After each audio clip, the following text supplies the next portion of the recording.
Nos últimos dias, eu acompanhei um estudo que agora é chamado de refutação, de um pastor muito conhecido que particularmente eu gosto muito. Você que me acompanha aqui nos vídeos do canal sabe muito bem que eu defendo o pós-tribulacionismo, que basicamente é a teologia sobre o final dos tempos, que defende que a igreja estará na grande tribulação. E infelizmente nós estamos vivendo em um período que a maior parte dos cristãos dizem: não importa o momento que nós vamos subir. O importante é que todos nós vamos subir. Não importa se é antes ou depois da grande tribulação, o importante é estar preparado. Outros acreditam que a igreja será arrebatada no período da grande tribulação, e nós vemos que a teologia, a escatologia para o final dos tempos, acaba sendo menosprezada por dois perfis principais de cristãos. O primeiro é que ignora a importância de meditar a respeito disso. E o segundo grupo é um grupo que acredita apenas nos teólogos famosos e não colocam suas massas encefálicas para pensar. A palavra de Deus é uma palavra disponível para todo cristão meditar nessa palavra e continuar meditando até que o Espírito do Senhor unifique o pensamento de toda a igreja. Não existe essa história de que a escatologia é uma doutrina para que os cristãos possam ter cada um a sua visão. Chegará um período e os acontecimentos do mundo vão mostrar isso, que a igreja terá o mesmo pensamento, porque viverá e saberá a verdadeira escatologia.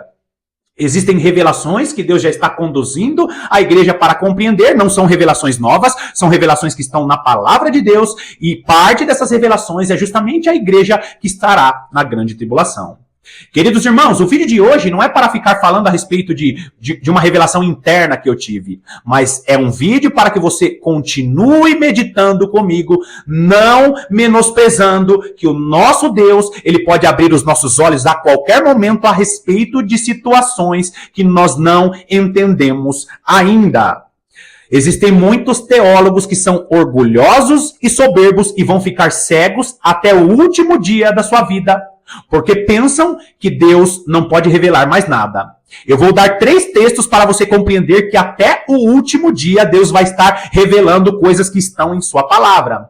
Quando você vai para o final do livro de Oséias, o livro termina com uma pergunta: quem é sábio para entender essas coisas? E Oséias está falando a respeito justamente do contexto do Israel espiritual. Quando você vai para o final do livro, do capítulo de Jeremias, capítulo 30 de Jeremias, Deus fala a Jeremias que nos últimos dias o povo de Deus entenderiam aquelas revelações. E Jeremias também está falando a respeito do Israel espiritual dos últimos dias. Quando você vai para Daniel e Daniel fica perguntando para o Senhor: Senhor, me fala mais a respeito dessa revelação, me fala mais, ó Senhor. E Daniel insiste querendo saber mais a respeito da revelação.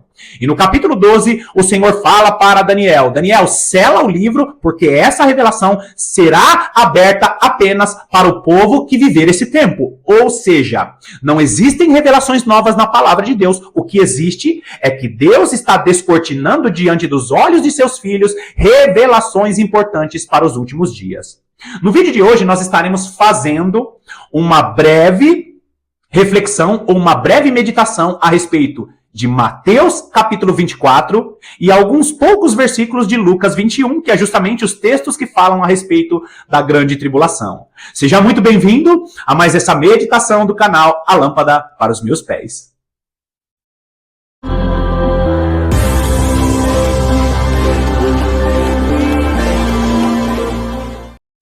Uma das revelações mais profundas para os últimos dias está em Mateus capítulo 25, na parábola das virgens.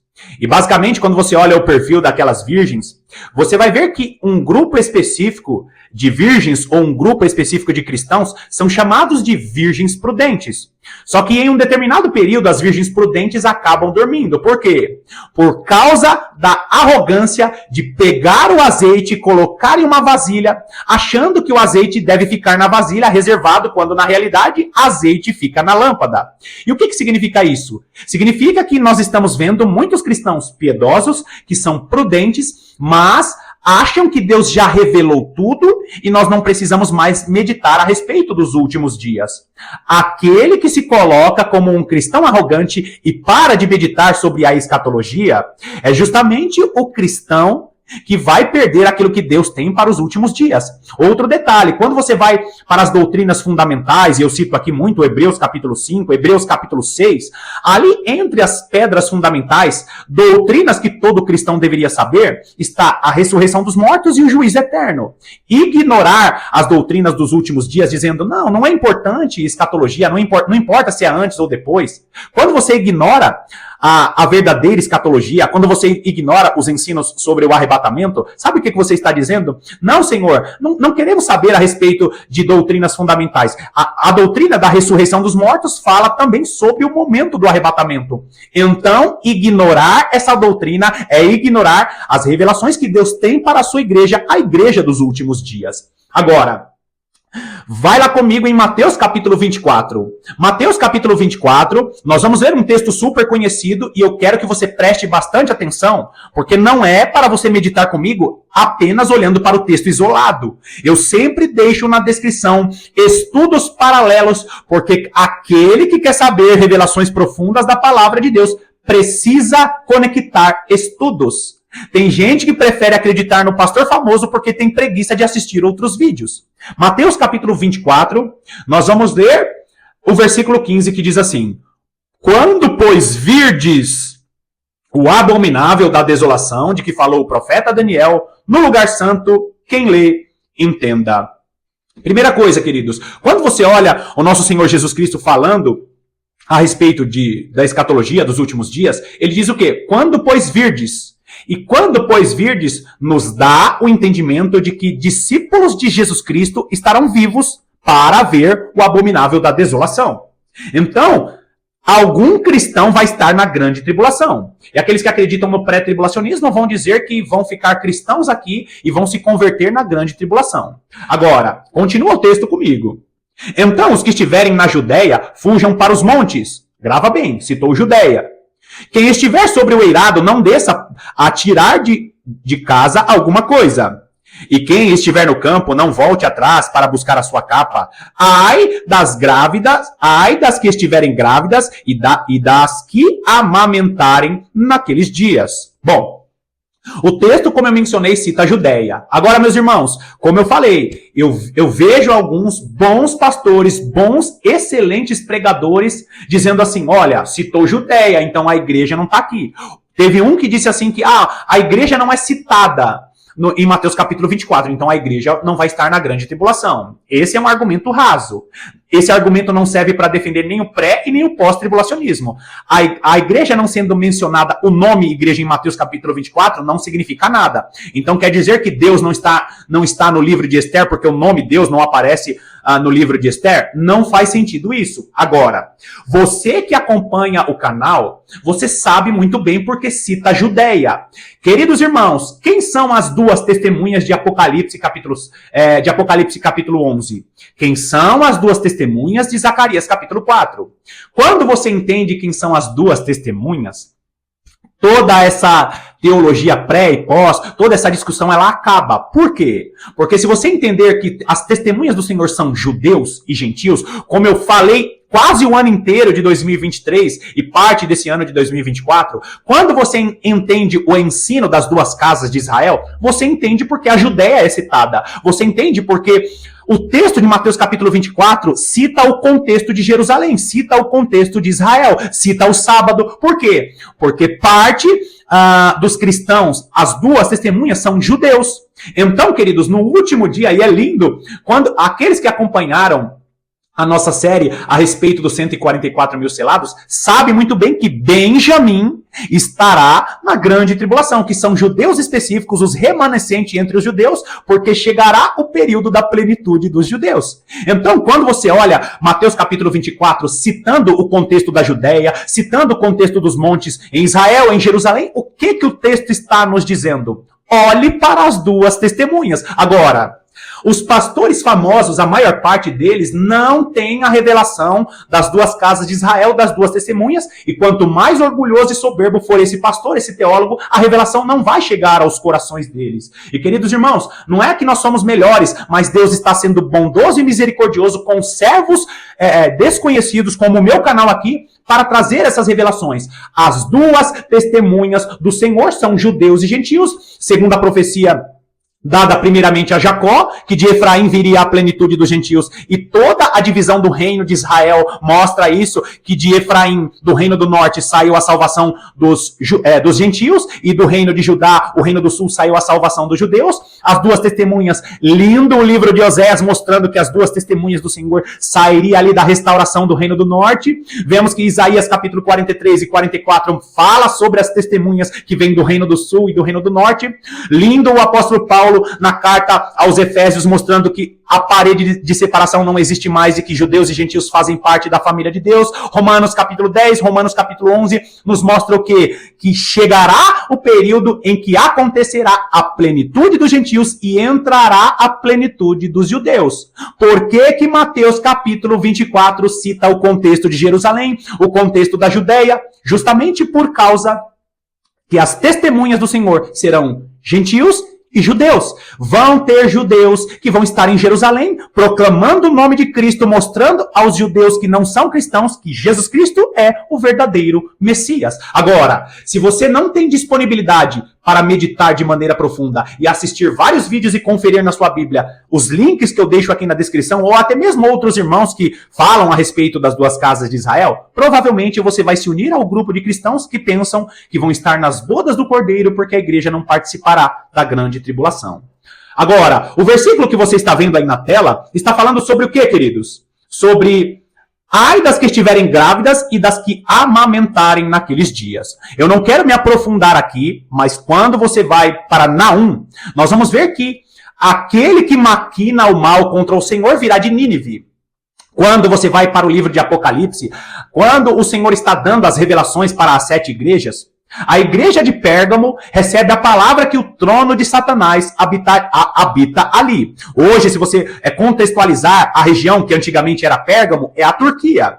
E aí você vê, peraí, Nínive está falando a respeito de uma região antiga, esse Nínive nem existe mais, e nós sabemos que Nínive hoje é Ninawa ou Iraque, nós sabemos que Pérgamo hoje é a Turquia, e você vai ver que aquele que é o pequeno chifre, e ele vai promover uma situação e vai ter a cabeça que foi ferida de morte, e essa cabeça que foi ferida de morte é justamente o império antigo da Assíria. E nós vamos ver se falar, irmão Paulo, peraí, você está falando de Iraque, você está falando de Turquia, você está falando de Assíria, e aí nós entramos, queridos, com toda a mudança geográfica da história, porque quando você olha para essas regiões, você vai ver que tem algo em comum nessas regiões. Tem um canal que eu gosto muito, que é o canal que se chama Canal Venha ao Teu Reino, do pastor Igor Guerreiro. Nos últimos dias ele postou um vídeo falando a respeito sobre essa cabeça que recebeu uma ferida mortal. Você que se interessar pelo vídeo, deixa um comentário aqui no vídeo que eu deixo o link para você, e aconselho você a seguir o canal do pastor Igor Guerreiro, porque é um dos grandes homens de Deus, não tão conhecido, mas que te mostra na Bíblia a verdadeira escatologia. Basicamente, no vídeo dele, ele nos mostra que o antigo império assírio é justamente todos esses endereços que a palavra de Deus nos mostra. A grande religião, que você sabe muito bem, que descende de Ismael, que descende de Esaú, a mistura de Ismael com Esaú, é justamente o ressurgimento dessa mistura que estará promovendo essas situações horrendas que está descrita nesse versículo. Queridos irmãos, o antigo império assírio, ele tinha a característica de desarraigar ou de destruir a descendência dos povos oponentes. E, infelizmente, uma das maneiras que eles faziam isso era pegar as suas espadas, rasgando o ventre das grávidas e tirando os bebês dos ventres das mulheres gestantes e lançando esses bebês nas rochas, nas penhas, às vezes tirando ali a vida da mulher e do bebê junto. Por quê, queridos? Porque será, mais uma vez, a maneira dos assírios pensar Vai acontecer isso nos últimos dias. E quando vai acontecer isso nos últimos dias? Quando as nações que estão ao redor de Israel, que vão ser reerguidas como o Império Assírio. Mais uma vez, existe um povo que ao longo da história fez oposição ao povo de Deus, desde a época de Abraão, desde a época do Antigo Testamento, e esse povo tem uma origem, uma grande religião. Agora, vai lá comigo em Lucas capítulo 21. Lucas capítulo 21, que é um texto paralelo a esse de Mateus capítulo 24. Lucas capítulo 21 vai nos mostrar o que em Lucas capítulo 21? A mesma coisa, Jerusalém sendo sitiada. Lucas capítulo 21, versículo 20 diz assim: Quando, porém, virdes Jerusalém sitiada de exércitos, sabei que está próxima a sua devastação. Irmão Paulo, por que é importante saber a respeito de Jerusalém sendo sitiada? Primeiro, Jerusalém sendo sitiada nos mostra que a grande tribulação está começando. Segundo, parte das duas testemunhas estarão profetizando lá em Jerusalém. Não esqueça. Se você não conhecer o ensino das duas casas de Israel, não souber quem são as duas testemunhas, você vai ficar dizendo, como os teólogos famosos, Mateus capítulo 24 foi escrito só para os judeus, Lucas capítulo 21. Você vai ficar dizendo, Lucas capítulo 24, Lucas capítulo 21 foi escrito só para os judeus. Você vai ficar dizendo, Mateus capítulo 24 não é para a igreja, é para os judeus. Não conhecer doutrinas como o ensino das duas casas de Israel vai fazer com que você esteja dormindo para as revelações dos últimos dias. Agora, está claro no versículo 20, porém, virdes Jerusalém sitiada, ou seja, discípulos de Jesus Cristo vão estar vendo Jerusalém sitiada. O texto foi escrito para pessoas que vão estar que vão estar lendo a palavra e vão estar vendo Jerusalém sitiada. Olha o versículo 21. Então os que estiverem na Judéia, fujam para os montes. Os que se encontrarem dentro da cidade, retirem-se. E os que estiverem nos campos, não entrem nela. Mais uma vez, o que o evangelista Lucas está registrando aqui? O contexto da Judéia, o contexto de Jerusalém, o contexto de montes. Por que foi registrado isso? Porque parte das duas testemunhas vão ser de judeus. Parte das testemunhas do Senhor vão estar em Jerusalém. Vão ter cristãos do Ocidente, cristãos gentios em vários lugares do mundo. Vão ter vários cristãos que são judeus que vão estar cumprindo a plenitude dos judeus em Jerusalém. É uma escatologia muito pobre dizer que a igreja não está sendo mencionada em Mateus capítulo 24, em Lucas capítulo 21, quando, na realidade, não conhecer o ensino das duas casas de Israel e a profecia linda construída desde o Antigo Testamento, não conhecer essas doutrinas, te fará dormir como a maior parte dos cristãos que nós conhecemos. Agora, o texto continua dizendo, vai lá comigo, o versículo 24. Cairão a fio da espada e serão levados cativos para todas as nações. E até que os tempos dos gentios se completem, Jerusalém será pisada por eles. O que está acontecendo aqui? Mais uma vez, o contexto de Jerusalém sendo mostrado. Queridos irmãos, uma das principais características da grande tribulação é Jerusalém sendo sitiada. E por que Jerusalém é uma região tão atacada pelo espírito do anticristo? Porque Jesus Cristo reinará de lá. Porque o nosso Deus escolheu Israel e Jerusalém. É por isso que precisa acontecer a plenitude dos judeus. Quando começar a grande tribulação, em seguida acaba a plenitude dos gentios e se inicia a plenitude dos judeus. É quando Deus vai estar despertando muitos judeus para estar ministrando a palavra e despertando outros judeus. Nós não podemos nos gloriar dizendo que Deus rejeitou Israel. O próprio apóstolo Paulo vai dizer, não, o povo de Israel não foi rejeitado. Tem muita gente que pensa que vai subir no arrebatamento e os judeus vão ficar aqui sofrendo na grande tribulação. Desconhecimento das principais doutrinas para os últimos dias. E nós precisamos ter a consciência de que o Senhor Deus quebrou a parede de separação. E não tem como. Aqueles que fazem parte da figueira, que é Jesus Cristo, alguns são ramos naturais. Os judeus são ramos naturais. Nós somos aqueles ramos enxertados. Agora, é orgulho e soberba dizer que os ramos enxertados vão ser arrebatados e os ramos naturais vão ficar na grande tribulação. Tome bastante cuidado para não estabelecer uma escatologia que é apenas dedutiva. Então, queridos, quando nós olhamos para essas situações, o que nós estamos vendo? Nós estamos vendo que o contexto de Mateus capítulo 24 e Lucas capítulo 21 é um contexto que fala sobre as duas testemunhas do Senhor. Nós vamos finalizar aqui essa breve meditação e mais uma vez eu sugiro, você que ama a escatologia, não ignore essa doutrina importante. Saber escatologia não te faz uma pessoa salva, porém, aqueles que querem sobreviver ao período difícil que se aproxima de todas as nações, precisam estar antenados na palavra de Deus. Saber a verdadeira escatologia não te torna uma pessoa salva, mas saber a verdadeira escatologia te torna uma pessoa preparada, forte, para aquilo que o Senhor Deus fará nas nações nos próximos meses, talvez próximos anos. Mais uma vez eu te agradeço pela sua companhia. Que Deus te abençoe poderosamente e eu estarei aqui te aguardando para as próximas meditações.